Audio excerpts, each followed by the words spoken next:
Let's take a look at our first trend, atomic radius. And as we know, it's the size of our atom. And when we graph, we can see our trend within our group. And, and also we can see our trends across a period. Okay? And we can see that as we go down a group, my atomic radius will increase, whereas I go across the period from left to right, atomic radius decreases. Okay, so within a group, if we look at our group 1 elements, here we have hydrogen, lithium, and sodium, we can see that the distance increases because we're adding electrons to a new energy level. And this new energy level is further from the nucleus. So what this shows us is that each period on the periodic table represents one energy level. Whereas within a period, we can see that as we're adding electrons, right, our distance does not change, roughly, because we're adding to the same energy level. However, the number of protons in the nucleus does.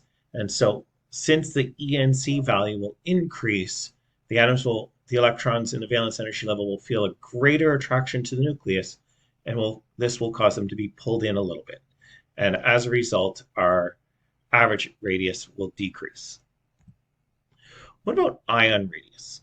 If we look at ion radius, what we can see that when atoms lose or gain electrons, their size changes differently.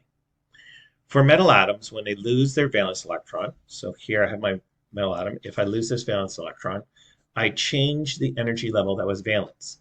Whereas previously I had electrons in my third energy level, by losing that electron, my second energy level becomes my valence. So as a result, the size of metal atoms will decrease. Whereas non-metal atoms, when they add electrons to their valence energy level, they're adding it to the same energy level that the rest of their valence electrons were. So we don't decrease, but we will have a slight decrease in the ENC that the electrons feel due to the addition of these electrons that the atom gains. Okay, and so it'll experience a bit of extra repulsion as well. Now, both metal atoms and non-metal atoms will become what's called isoelectric to the nearest noble gas. This means that they'll have the same electron distribution. So for example, here we have our sodium atom. And if our sodium atom loses an electron, become an ion, it ends up having the same electron distribution as neon. It has the same number of electrons now. Went from having 11 electrons to now having 10. And that has its first two energy levels filled. Similarly, if we look at fluorine, when it gains an electron, it now has 10 electrons and it has its first two energy levels full. So all three of these atoms have the same electron distribution. This would give them the same distance to their valence electrons and would also give them the same number of core electrons. So any difference in their size will be due to their ENC values. Okay, so we know metal atoms lose. And when they start off, sodium had an ENC value of 1. But since we change what is core and valence for it, its ENC value will increase to 9.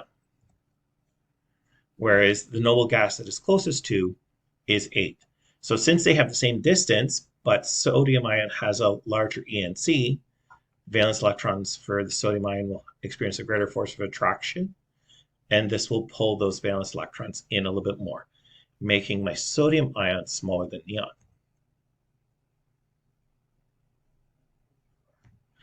Okay, whereas my nonmetal, when it gains, it will experience a bit of repulsion, plus also its ENC value is less than that of the nearest noble gas. So as a result, the force of attraction that its valence electrons feels will be less than that of the noble gas, and it will tend to be larger than its noble gas. Okay. So we have a smaller ENC value, so a lower force of attraction.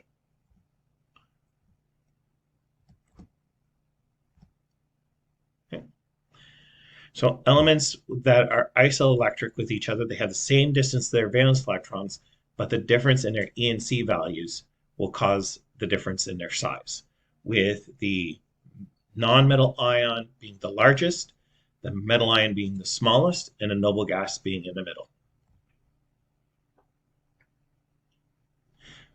Okay, first ionization energy, as we talked about, is the energy required to remove an electron from an atom. Okay, and when we look at our first ionization energy in a periodic table, we can see our trend within a group. Okay, and within a group, and we can also see our trend across a period. And what we can see is that within a group, as I move from top to bottom, my first ionization decreases. Whereas I move across a period from left to right, first ionization increases. Okay.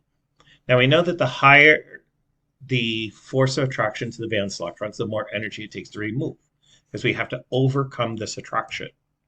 So within a group, just like we said before, we're adding electrons to an energy level which is further from the nucleus, which gives it an increased D. Since our distance is higher, our force of attraction decreases. So therefore, it'll be easier to remove an electron from an energy level further from the nucleus than closer. Within a period, our distance remains the same, but we're increasing our ENC as we move from left to right. As a result, our force of attraction increases as we go from left to right, which means that it'll take more energy to remove the electrons on the right side of the periodic table compared to the left.